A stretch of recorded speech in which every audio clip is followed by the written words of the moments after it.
մի փոքր խոսենք ազգային ժողովից, ինձ օրինակ շատ հետաքրքրեց այն մասը, երբ որ Տիկին Արեքնազը հարցեր էր տալիս, այն էլ դարակազմիկ հարցեր, հիմա ես ասեմ Տիկին Արեքնազին, հարցեր տալուց առաջ, հարգելի պատգամավոր, ես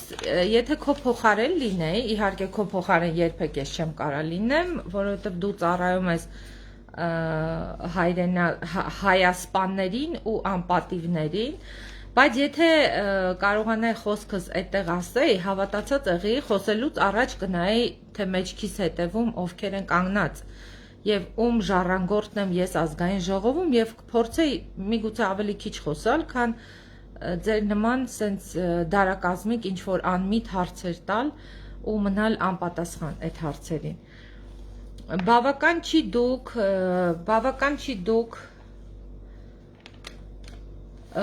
ամեն անգամ պատեհ եւ անպատեհ առիթներով կախվում եք հեղափոխական առաջնորդ Նիկոլ Փաշինյանից կամ չգիտեմ էլ ինչից, Նիկոլ Փաշինյանի, ես հասկանում եմ, որ հիմա դուք երազում եք լինել նույնքան գիտակից, խելացի եւ արդար, որքան օրինակ Էդուարդ Աղաջանյանն էր, որը պատասխանում էր ձեզ, ես լինեի չի էլ պատասխանի, բայց ցավոք ձեզ ի վերուս տված չէ, ոչ լինել այդ թիմում, ոչ նմանվել այդ մարդկանց, դա ձեր, ինչպես կասեն ավելի երիտասարդները մեր, դա ձեր հագով չէր, դուք պետք է ծառայեք հայասպաններին եւ անպատիվներին, դա ձեզ ի վերուս ժառանգված է, հասկանում եք, ես ձեզ օրինակ հարց կտայի Էդուարդ Աղաջանյանի փոխարեն, ես ձեզ մեկ այլ հարցին կպատասխանեի, ես ձեզ կհարցնեի, օրինակ ձեր ճակատի կոտոշները ինչի նշան են, գուցե դուք սատանայական եք, որովհետև քրիստոնյա հայ ազգի սերնդից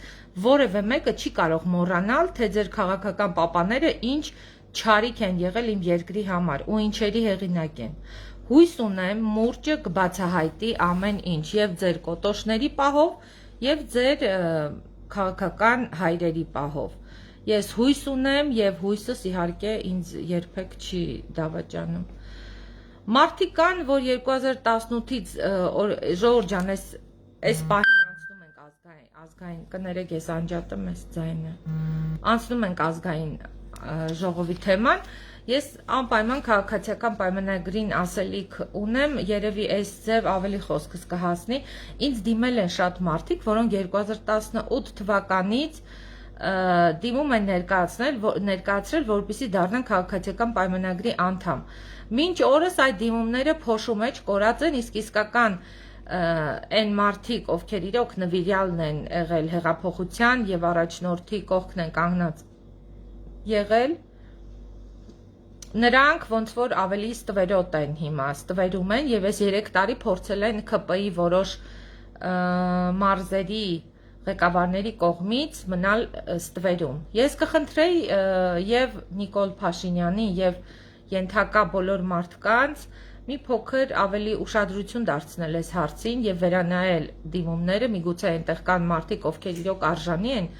որպեսզի դուք իրենց ձեր կուսակցություն ընդունեք եւ հնարավորություն տակ չէ, որ դուք ասում եք կադրերի խնդիր կա, իսկ ձեզ շատ մարդիկ են դիմել, շատ լավ կենսագրությունով, աշխատանքային փորձով եւ հնարավորություններով։ Жанна Саркисяна գրում է, я удивляюсь оппозиции, как можно ненавидеть Армению, Ոյ, անցավ Ժաննա ջան, չեմ կարա կարդամ երևակայի արդեն, անցավ, կներեք, բայց եթե որևէ մեկը կարող է, թող կոպի անի նորից ուղարկի, ես կփորձեմ ինձ դուր եկավ, կարծիքը ես մի պահ աչքի տակով անցկացրեցի, աղասին գրում է, որ սրբապիղծներից ինչ ակնկալիք ունեք, դրանք անհայրենիք դիակներ են, աղասի ջան, սենց մի հատ ասացված կա, որ մի, կներեք, բայց պետք է ասեմ, մի ցռան մոզին կարա ամբողջ գոմը կեղտոտի, Հիմա ըստեղ մի ցռան մոզի չի, մի քանիսն են եւ կեղտոտում են ամբողջ Հայաստանի ապագան, որը փորձում ենք 3 տարի է, 3-4 արդեն տարի է, փորձում ենք, որ դեպի արժանապատիվ, դեպի երջանիկ, դեպի հպարտ, դեպի հզոր Հայաստան գնալ։ Սա այս մասով, հիմա անցնենք գեներալներին։ Այսօր գեներալներից խոսելու եմ падգամավոր Սերյան Օհանյանի մասին։ Երբ Հայկ Կոնջոյանը ձեր տեղն էր ցույց տալիս, պարոն Սերյան Օհանյան, դուք այլայլվեցիք։ Հիմա կան բաներ, որ չի ասել մեր հարգելի Կոնջոյանը, ես առիթը բաց չեմ թողի, Կոնջոյանի ժամանակը այնտեղ ըստ երևույթին սպառվեց, բայց իմ ժամանակը իմ եթերում անսպառ է, ես մի քանի բան պետք է ասեմ ձեր մասին, չասել չեմ կարա, իհարկե ձեր շեֆերից էլ եմ խոսելու։ Հիմա անցնենք Սերյան Օհանյանին, հետո կանցնենք մեկ այլ գեներալի եւ սրանից հետո իմ եթերներում բարբերաբար ես կխոսեմ հայ գեներալների կենսագրությունից, ոնց են նրանք հայթայթել այդ գեներալի կոչումները եւ այլն։ Սերյան Օհանյան, ես ձեզ ուզում եմ ասել դուք ինչ մարդ եք, երբ ձեր երկրի սահմանները մեքենաների անվադողերով էին պահում, իդեպ մինչև օրս էլ դա դեռ չի փոխվել մեծ մասամբ։ Եվ դրան զուգահեռ ձեր դղյակն էր կառուցվում 4 հարկանի։ Ես չգիտեմ գետնից ներքև քանի հարկ է կառուցել, բայց տեսանելին 4 հարկն է դեռ երևում։ Դուք այդ ինչերի տեր եք եղել, որ Արցախից եկել եք այստեղ ու դարձել եք հսկայական մի հատ դղյակի եւ ունեցվածքի տեր։ Ընդունում եմ, որ նաեւ ունեցել եք վերելքներ, բայց խնդրում եմ լսեք ինձ, պարոն գեներալ, իմ եղբայրներն էլ են կռվել, իմ եղբայրներն էլ են վիրավորվել, ունենք անհայտ կորած, մարմնի մասեր են կորցրել, հաշվանդամ են դարձել։ Պատկերացրեք Հայաստանում երևի թե չկա մի ընտանիք, որը չունի այսպիսի մարդ եւ չի ունեցել դեռ սկսած 30 տարի առաջվա պատերազմից։ Բայց գիտեք, մեծ մասը անգամ ավտոտնակ չունի մերոնցից, այսինքն ոնց է դուրս գալիս։ Դուք հերոս էիք, մերոնք ոչ։ Ես կուզեի իմանալ ձեր հերոսության փաստերը, ինչ հերոսություն եք արել, շատ ինձ հետաքրքիր է նաև որտեղ եք կորցրել ձեր ոտքը պատերազմին եւ որ պահին, ինչ կռվի ժամանակ։ Օրինակ ես իմ քեռու որդուն կորցրել եմ Լաչինի ճակատամարտի ժամանակ եւ ամենատարբեր բաներն են պատմում։ Ընկերները ասում են, որ ինքը եթե չպահեր այդ սարալանջը, ինքը եղել է պուլիմյոտչիկ, ապա մնացածը չէին կարող հետ նահանջել եւ բոլորը կզոհվեին։ Այսինքն մարդը մենակ պահել է մի ամբողջ Լաչինի այդ դիրքերը, որպեսզի մնացածը կարողանան փախնել։ Հիմա հետ նահանջել, եթե դա փախնել չի, ես գտնում եմ, որ փախնել էր, եթե թողել են իրան ու դուրս են հետ են իջել, ապա ինչու նա չի ձեր փոխարեն օրինակ ստացել այդ հերոսի կոչումները եւ այլը, կամ նրա երեխաները չեն դղյակներում ապրում, այլ դուք եք ապրում։ Դուք ինչով եք նրանից առավել, որ դուք կարողացել եք կենթանի մնալ, նա չկա, կան նրա տղաները, եւ այսպես լիքն են մարդիկ, շատ են։ Ես օրինակ եմ բերում, այն օրինակից, որը ինքս տիրապետում եմ ու կարող եմ ամեն խոսքիս համար պատասխան տալ, բայց հիմա ինձ դիտում են շատ հայեր, որոնց ընտանիքներում նույնպես կան հերոսներ։ Մենք մեր կողքի գյուղում ունենք ոտը կտրված, Ջաբրայիլում ոտքը կորցրած հերոս։ Բայց այդ հերոսի մոտ ինքը ինչ պատերազմից եկել է, ոչ մի առաջխաղացում ես չեմ տեսել, դեռ ընդհակառակը հետ խաղացումներ կան։ Այդ ոնց է լինում, որ դուք կարողանում եք դառնալ գեներալներ, ունեցվածքի տերեր, օլիգարխներ, հարուստներ, բայց այս մեր տղաները, ովքեր ձեռքեր, ոտքեր եւ այլը կորցրեցին անհավասար պատերազմում, ոչ մի հնարավորություն չունեն եւ չի էլ ակնկալվում, որ կարող է ունենան։ Հետաքրքիր համեմատություն է, բայց դուք ապրել եք աղքատ շատ վատ պայմաններում Հայաստանի այն ժամանակ։ Հիմա դեռ եթե ուզենաս առաջխաղացում ունենալ, կարող ես ինչ-որ բաների հասնել, որովհետև մոնոպոլիա չկա, որովհետև չկա նախկին թալանչիները եւ մարդասպանները կան, բայց չեն գործում։ Ոնց որ ժամանակավորապես բլոկ են արված իրանք, մինչև կհասցնենք լրացնել հավերժ նրանց։ Ի նկատի չունեմ բառացի փոխաբերական իմաստով։ Հիմա անցանք առաջ։ Ըստ օդում կախված լուրերի բանակից եւ նաեւ կամ փաստեր բանակից գողացել են երկար տարիներ եւ գողանում են։ Ես հիմա ուզում եմ նշել այդ ժամահատվածը, մի վարքյան գտնեմ, որտեղ եմ գրել ձեր մասին։ Դուք պաշտպանության նախարար եք եղել 2008 թվականից մինչև 2016 թվականը։ Դա մի ահռելի մեծ ժամանակաշրջան է։ Ես որպես մարդ, որը բանակից չի կարող այդքան էլ շատ բան գիտեմ, բայց իրավասու չեմ խոսել դրա մասին, բայց հիմա կասեմ մի բան, որ ամենամեծ պատասխանատվությունը այս պատերազմի պարտվելու բանակի ոչ լիարժեք զինված եւ ոչ պատրաստված լինելու, խրամատները ոչ նորմալ վիճակին 21-րդ դարի խրամատ ունենալու համար մեղավորը դուք եք, պարոն գեներալ Սերյան Օհանյան։ Մեծ խոսալու փոխարեն այն հիմա ազգային ժողովում դուք պետք է մի հատ հետ նայեք այդ 2008-ից 2016 թվականը ինչեր կարող էիք անել ու չեք արել։ Միգուցե այդ տները, այդ դղյակները, այդ չգիտեմ քո հրամանատարական կազմը, գնդապետներ, փոխգնդապետներ, եթե այդպիսի շռայլ պայմաններում չապրեիք ու չթալանեիք բոլորը ձեր մասով բանակը, ապա մեր բանակը այժմ հզոր կլիներ ու այս պատերազմին մենք չէինք ունենա այսքան զոհ, մենք չէինք ունենա գերիներ, մենք չէինք ունենա անհայտ կորածներ եւ չէինք ունենա այսքան հողեր, որոնք մնացին թուրք թշնամու ձեռքը։ Ես հիմա կանդրադառնամ ձեր կենսագրությանը նաև 1979 թվականից 1983 թվականը դուք ստացել եք կրթություն Ադրբեջանում եւ ստացել եք զինվորական կրթություն, ինձ մի քիչ դա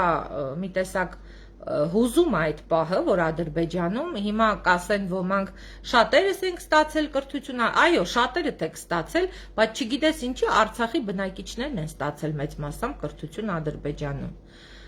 Հարցը ծագում, միգուցե ձեզ ընտեղից որպես հենց ագենտ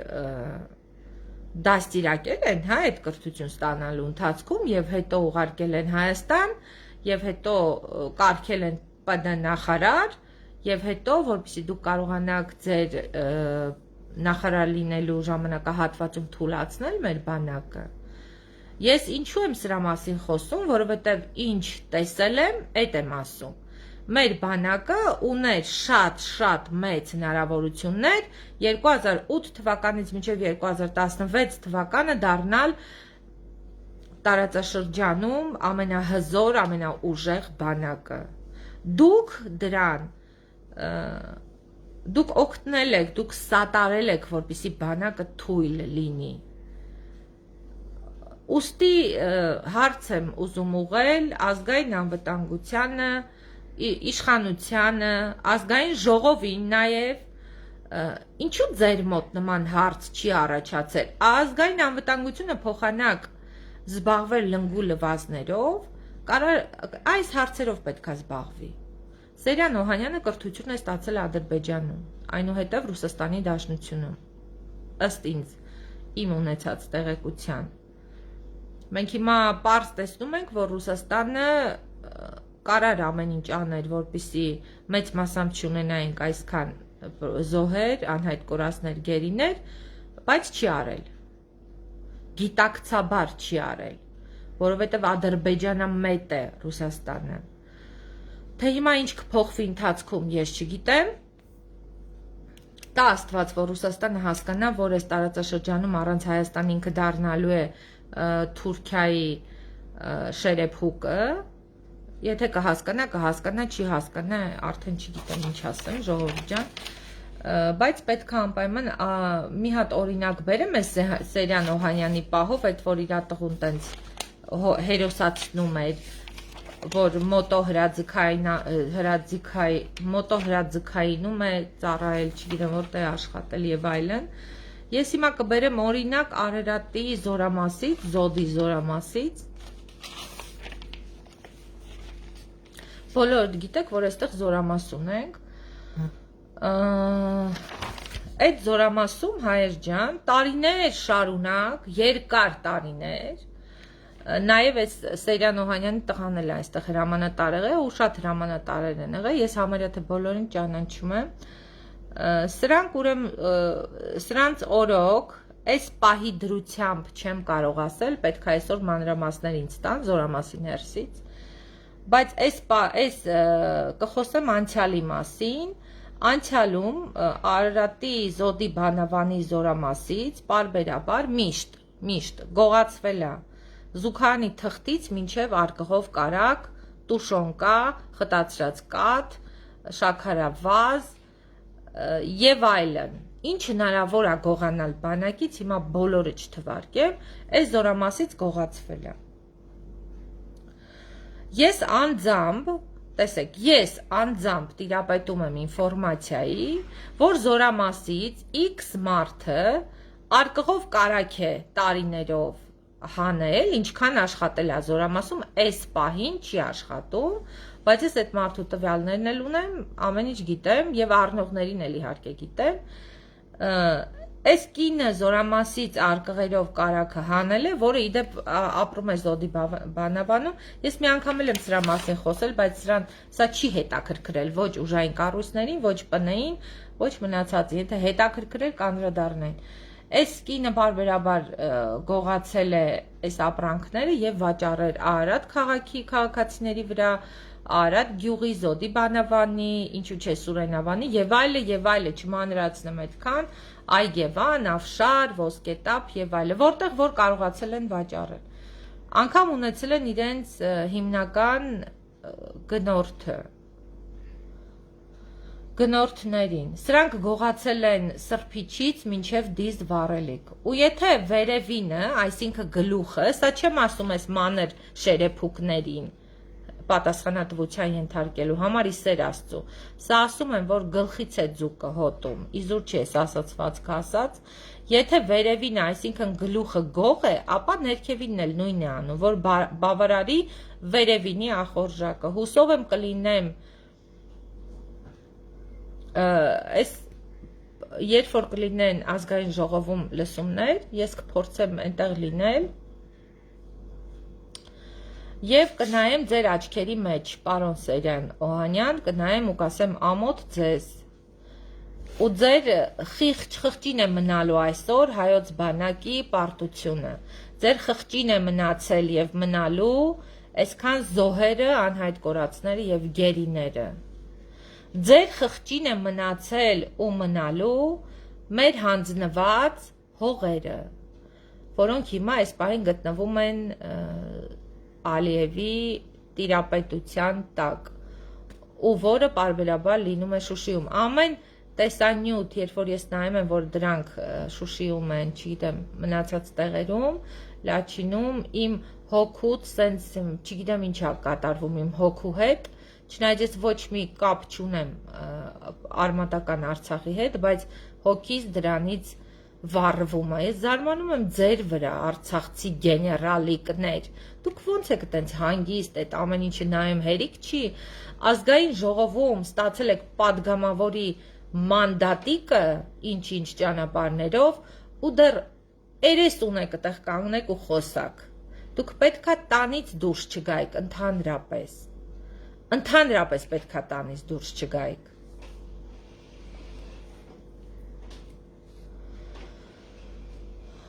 Կրկին անգամ ասում եմ ամոթ ձեզ, ու այս ամեն ինչը ձեր խղճին է, որովհետև բավականին երկար ժամանակ դուք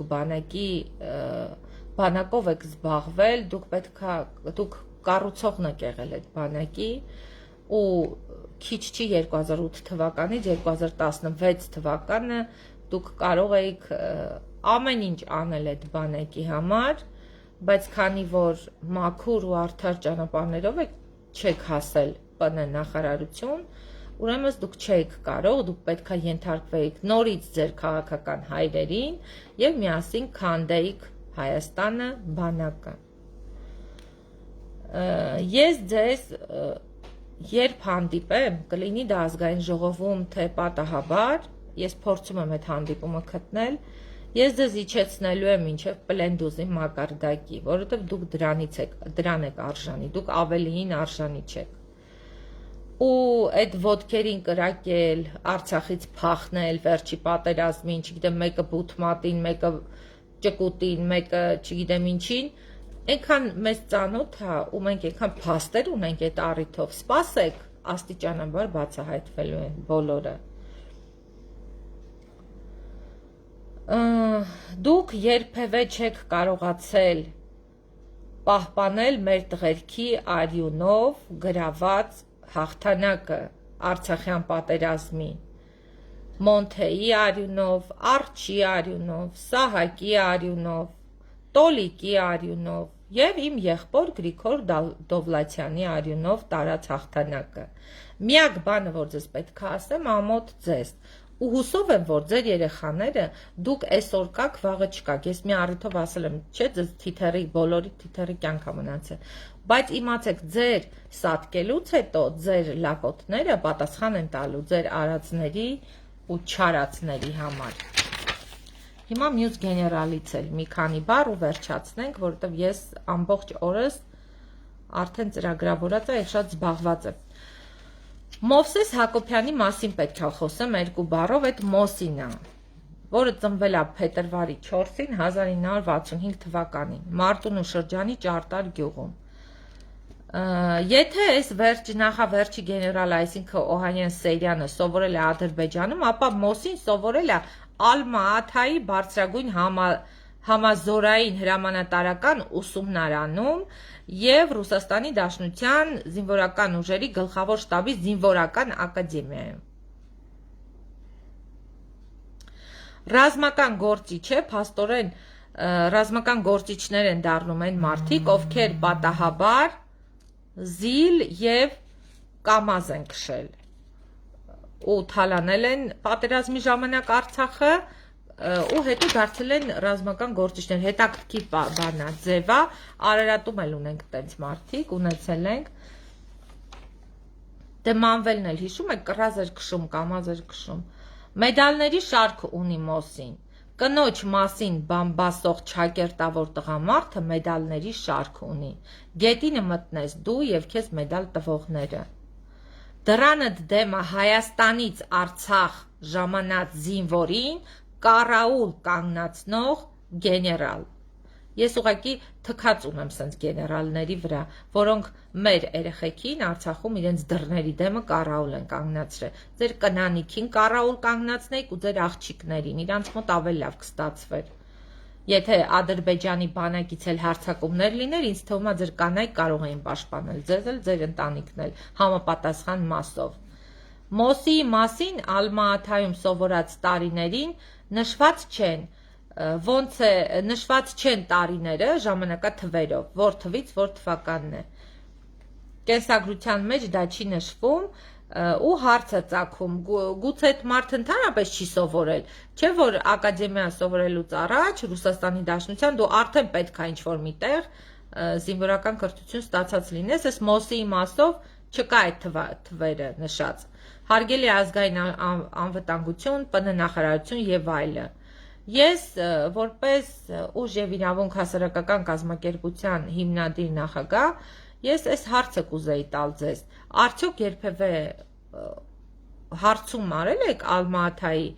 նշված զինվորական հաստատությունը, Մոսին ունեցել է զինվորական կրթություն, թե չի ունեցել։ Անձամբ ինձ եւ իմ հետևորդներին այդ հարցը հետաքրքիր է։ Հիմա ովքեր ինձ լսում են, խնդրում եմ հղում արեք ՊՆ նախարարություն Հայաստանի եւ ազգային անվտանգություն, այս շատ կարեւոր հարց է, որ Մոսի նման անգրագետները դարձել են գեներալ, հերիք չի, նախ բամբասում են կնոջից չակերտավոր տղամարդ հալով ու դեռ մեր տղերքին էլ կարաուլ են կանգնացրել իրենց դռների դեմը եւ նուր գողանալու համար Շուշիի բանտում են փակել։ Կավարտեմ խոսքերս նույն նախադասությամբ։ Ամոթ ձեզ, հազար ամոթ, որ դուք այն տարիներին, որ կարող եք Հայաստանը շենացնելու բանակը, դարձրել եք 0 ամեն ինչ։ Եթե ձեր փոխարեն ես լինեի, ես վաղուց արդեն ինքնասպան եմ եղել, որպեսզի իմ երեխեքը չանցնեն այդ խայտառակության միջով։ Խորհուրդս ձեզ՝ հասցրեք ինքնասպան լինել։